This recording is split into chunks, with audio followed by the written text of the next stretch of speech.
Good morning students, कैसे हैं आप सब। आशा है कि आप सभी स्वस्थ होंगे और मन लगाकर पढ़ रहे होंगे। तो बच्चों, आज का जो हमारा टॉपिक है वो है समास। समास हम पिछली कक्षा में पढ़ चुके हैं। इसकी परिभाषा और उसके एक भेद को हमने जाना था। आज हम एक बार पिछली कक्षा में पढ़ी हुई बातों को दोहरा लेते हैं और उसके बाद ही आज की कक्षा शुरू करेंगे। तो अब तक हमने जाना समास क्या है, अनेक शब्दों को संक्षिप्त करके नए शब्द बनाने की जो प्रक्रिया है उसे हम समास कहते हैं। दूसरे अर्थों में कम से कम शब्दों में अधिक से अधिक अर्थ प्रकट करना समास कहलाता है। अब जो समास है वो कैसे आपके कम से कम शब्दों में अधिक प्रकट कर रहा है। यहाँ पे अनुरूप का अर्थ होता है जिसके अनुसार या जिसके अनुरूप कार्य हो। भर पेट का मतलब है पेट भर के, है ना। तो पेट भर के 3 शब्द है वैसे देखा जाए तो, पर इसको हमने एक शब्द में पिरो लिया है। इसका अर्थ है आपका भर पेट। तो यहाँ पे जो आपके समास हैं वो कम शब्दों में हमें अधिक से अधिक बातें बताते हैं। साथ ही जो आपके शब्दों का संक्षिप्त करके, ये जो शब्दों को संक्षिप्त करके नए शब्द बनाने की जो प्रक्रिया है उसे हम समास कहते हैं। उदाहरण है आपका अनु प्लस रूप यानी कि अनुरूप, पेट प्लस भर यानी कि भर पेट। चलिए आगे बढ़ते हैं। समास के भेद, समास के 6 भेद हैं। तत्पुरुष समास, कर्मधारय समास, द्विगु समास, द्वंद्व समास, बहुब्रीहि समास और अव्ययभाव समास। अभी तक हम तत्पुरुष समास को पढ़ चुके हैं। आज हम कर्मधारय, द्विगु समास और द्वंद्व समास को पढ़ेंगे। तो चलिए शुरू करते हैं। यहाँ पे है आपका कर्मधारय समास। जिस समस्त पद का उत्तर पद प्रधान हो तथा पूर्व पद या उत्तर पद में उपमान, उपमेय तथा विशेषण विशेष संबंध हो वो कर्मधारय समास कहलाता है। यानी कि जो आपके कर्मधारय के जो शब्द होते हैं, जो समास वाले समस्त पद होते हैं, उसमें सबकी तरह 2 पद होते हैं, पूर्व पद और उत्तर पद।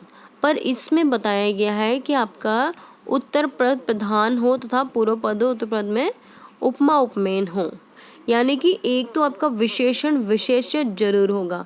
एक तो विशेषण विशेष जिसके बारे में बात हो रही है और उसके बारे में क्या बात हो रही है वो होता है विशेषण। जैसे कि हरी मिर्च, हरी है जो मिर्च यानी कि हरी मिर्च। यहाँ पे हरी मिर्च जो है आपकी हरी तो उसकी विशेषता हो जाती है, और मिर्च विशेष है, मतलब कि मिर्च के बारे में बताया जा रहा है ना, विशेष मिर्च है। तो इसी तरीके से जो आपके कर्मधारय समास हैं उसमें कर्ता तत्पुरुष को ही कर्मधारय कहते हैं। आगे उदाहरण देखिए। इसमें आपकी क्या पहचान बताई गई है कि विग्रह करने पर दोनों पदों के मध्य में है जो जरूर आता है। मैंने बताया था ना, मिर्च, हरी मिर्च, हरी है जो मिर्च आया ना, है जो, तो यहाँ पे आपका है जो का प्रयोग होता है। उदाहरण देखिए, नव युवक, तो नव है जो युवक, नव मतलब जवान, तो है जो सभी में अगर आप नोटिस करें तो सब में आपका है जो जरूर काउंट हो रहा है। और ये है आपका विग्रह रूप समस्त पदों का। ये आपके समास के कर्मधारय समास के उदाहरण हैं। पीताम्बर, पित्त है जो अंबर यानी पीला है जिसका, अंबर यानी कपड़ा। परमेश्वर, परम है जो ईश्वर। नीलकमल, नील है जो कमल। महात्मा, महान है जो आत्मा। आपका ये है कनकलता यानी कि कनक सी है लता या कनक की सी लता। प्राण प्रिय, प्राणों के समान प्रिय। लाल मणि, लाल है जो मणि। नीलकंठ, नीला है जो कंठ। महादेव, महान है जो देव। अधमरा, आधा है जो मरा। परमानंद, परम है जो आनंद। तो ये सभी शब्द थे जो आपके कर्मधारय समास को बतला रहे थे। साथ ही इसमें इनका है जो का प्रयोग हुआ है। आपका एक तो प्रथम पद यानी कि पूर्व पद है और ये दूसरा उत्तर पद, दोनों पदों के बीच में है जो को हमने जोड़ दिया। ये था आपका कर्मधारय समास। तीसरा भेद है आपका द्विगु समास। जिस समस्त पद का पूर्व पद संख्यावाचक विशेषण हो वह दिगुस्तर कर्मधारय समास कहलाता है। संख्यावाचक पूर्व पद, दो पद होते हैं, एक तो आपका इधर आ गया दो प्लस पहर, आपका दो जो था वो पहला पद है यानी कि पूर्व पद, पहर आपका है उत्तर पद यानी कि अंतिम वाला पद। तो यहाँ पे दो आपका संख्या का बोध करा रहा है यानी दो का। त्रिलोक में त्रि मतलब तीन है, तिरंगा में ती मतलब तीन है, पंचतंत्र में पंच मतलब पाँच, पंजाब में पंच मतलब कि पाँच, पंचरत्न में पाँच आपका पंच को दर्शाया गया है, नवरात्रि यानी नौ, त्रिवेणी मतलब तीन, सप्तशती मतलब 700।